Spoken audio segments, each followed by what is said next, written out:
Hey St. Pat's, we all have an abundance of free time, and in this video I'd like to talk about how we should spend it. There are three categories with which all the activities we do fall under. The first is work, the second is idleness, and the third is leisure. And leisure is what I would like to propose as the solution to what we do in our free time now. And it sounds kind of complicated. It sounds snooty, but really it's simple.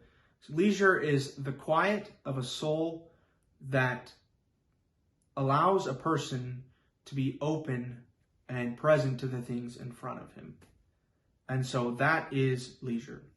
Again, it's a little philosophical, kind of up in the air, but let's bring it down to earth. And I think in this video we can do that. We're going to talk about what leisure is not, and then some of the characteristics, the qualities that leisurely activities have. So the first thing that leisure is not is work. Leisure is not work. Work is the activities that are a means to an end, right? We do these activities for a reward. And our jobs are the easiest example for what work is, right? We do our job, we do the thing we're hired to do for the paycheck, for the resources that we can then use to spend and to live a life of comfort, a life that our basic needs are now met. And we, with our paycheck, we can buy food, and then even then we can go beyond our basic needs and, get a nice vacation or buy nicer clothes or a nicer house, etc. And so we do work, we do a job for what it gives us, for the thing we receive back, it's a means to an end. There's a goal we have, and by doing our job, we can then reach it. Okay, so that's the first category. The second category is idleness. And idleness is, in fact, the lack of activity. There are no more jobs to do, so what do? Or there is a job we're supposed to be doing, there is a deadline set for us, and instead we're procrastinating, we're putting it off. These are two forms of idleness. And they're not really refreshing, they're not helpful, they just kind of keep us in the state we are. Often they kind of turn up the panic a little bit, especially if we're procrastinating. And if we have all of our jobs done, we just seek the closest entertainment, right? We don't always seek the healthiest thing, we just seek, what can I have right now? And that doesn't truly refresh us as a person, as a child of God. It doesn't give us the life that we need to live happily. And when we're idle for too long, what happens? We go stir crazy. And so what's helpful then would be the third category, would be leisure, things that we could do during the idle times, but that we do for their own selves, for its own sake. So before we get too much into leisure, because it is different than these two, but it has similar aspects, I want to talk about where that word comes from, because I think that often helps me understand a word when I know where it came from or how we got the word.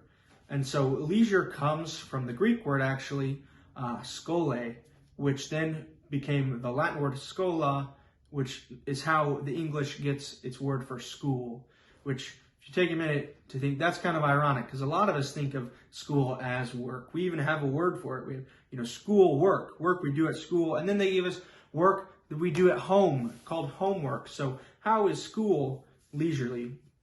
Well, for the Greeks, you didn't go to school. It was only the wealthy people who had all their basic needs met, who could pay somebody, a steward, to take care of their household. That freed the rich person up to then go study, to go pursue knowledge, to pursue truth. And it was only then that they could do that, if they had all of these other needs met. And they really did it for its own sake, right? Like, knowledge, studying, school isn't keeping enemies away from the ancient Greeks. That's training, that's battle, things like that. It's certainly not walking around and talking. And so they did it simply for their own sake, for its own sake. Studying for the sake of study, so that they could view the world differently. And so that is leisure. It is doing an activity for the sake of that activity, for the enjoyment that that activity has. And there are two qualities, two characteristics that leisurely activities typically have, right? There is a sense of refreshment, of rest that comes from, that would be like the idle side, has that rest to it, should have that rest to it. And then there is the work, right? It is an activity that has to be done. And so that work tends to excite us, tends to we come alive more. And so it's refreshing and it's life-giving. And those are the reasons that we do leisure, for those. They're refreshing and the life-giving reasons. And so two examples that I would like to give that I think help us understand leisure is, for myself, the first one is poetry. So I write poetry and I really enjoy it.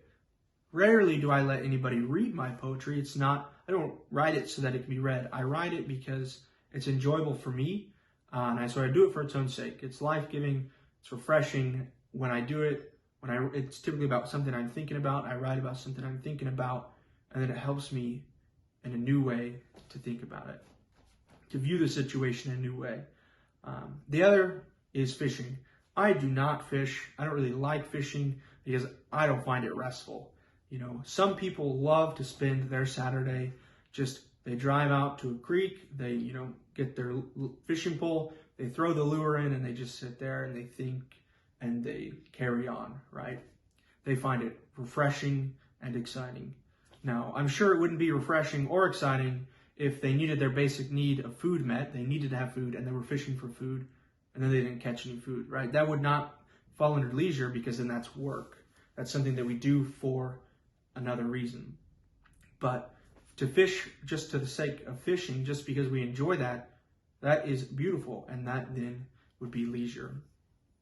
So I hope those two examples kind of cleared it up. It's kind of a little bit difficult to define, but really it's just actions that we do that we find restful and exciting, and we do them for their own sake. It's just the middle between work and idleness. So now that we understand a little bit more what we could do in our free time, how we could live a leisurely life and be restful and be come alive in this extra time, I hope we can take a few moments to examine our lives and to see the activities that are leading us towards healthy refreshment, or those that are taking us away and leaving us kind of in a dull stupor. So, as always, St. Pat's, please pray for me, and I'll be praying for you.